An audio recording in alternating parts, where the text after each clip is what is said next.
নমস্কাৰ এই ভিডিঅ'টোত আমি অসম চৰকাৰৰ হেল্থ এণ্ড ফেমিলি ৱেলফেয়াৰ ডিপাৰ্টমেণ্টৰ DHS, DME, DHS, FW and Ayush এই চাৰিটা বিভাগৰ গ্ৰেড 3 টেকনিকেল পোষ্টৰ বাবে যি এপ্লাই হৈছে তাৰ এক্সাম কেতিয়া হ'ব আৰু এডমিট কাৰ্ড কেতিয়ানো মুকলি কৰি দিব সেই সম্পৰ্কে আলোচনা কৰিম।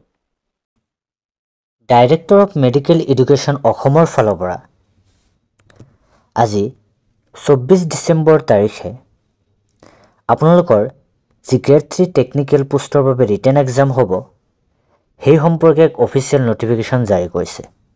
আৰু কৈছে যে দ্য এক্সাম সেট ফৰ 12 জানুৱাৰী 2025 অৰ্থাৎ আপোনালোকৰ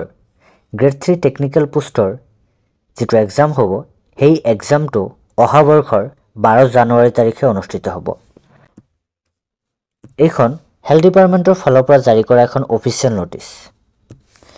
for written examination grade 3 technical post আৰু ইয়াত কৈছে the written examination of filling up vacancies of different grade 3 technical post under the establishment of the Director of Medical Education Assam DME, Director of Health Service that means DHS, Director of Health Service FW Assam and Director of Ayush Assam is scheduled to be held on 12/01/2025 অৰ্থাৎ আপোনালোকৰ grade 3 technical পোষ্টৰ বাবে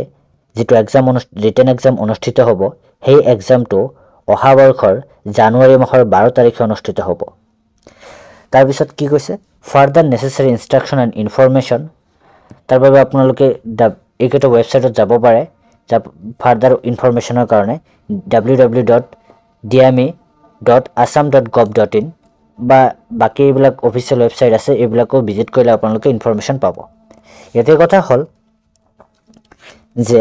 আপোনালোকৰ যি grade 3 technical পোষ্টৰ ভিতৰত কি পৰিব গ্ৰেড 3 টেকনিকেল পোষ্টৰ ভিতৰত আপোনালোকৰ ফাৰ্মাচিষ্ট পৰিব, ষ্টাফ নাৰ্ছ পৰিব, বাকি যি পেৰামেডিকেল কোৰ্ছৰ বাবে আবেদন হৈছিল সেইবোৰ অন্তৰ্ভুক্ত হ'ব আৰু বিভিন্ন ধৰণৰ যি টেকনিকেল পোষ্টৰ আছিল সেই সকলোবিলাক মিলাই এটা কমন এক্সাম হ'ব। যোৱাবাৰ হেল্থ ডিপাৰ্টমেণ্টৰ ফালৰ পৰা গ্ৰেড 3 টেকনিকেল পোষ্টৰ বাবে এটা কমন এক্সাম পতা হৈছিল। এতিয়া কথা হ'ল আপোনালোকে এডমিট কাৰ্ডটো কেতিয়া পাব। এডমিট কাৰ্ডটো এক্সাম অনুষ্ঠিত হোৱাৰ ঠিক 5-6 দিন আগতে ডিএমিৰ ফালৰ পৰা দিয়া দেখা যায়, গতিকে আপোনালোকে হোপফুল্লি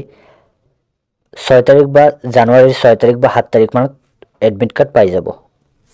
থেংকছ ফৰ ৱাচিং।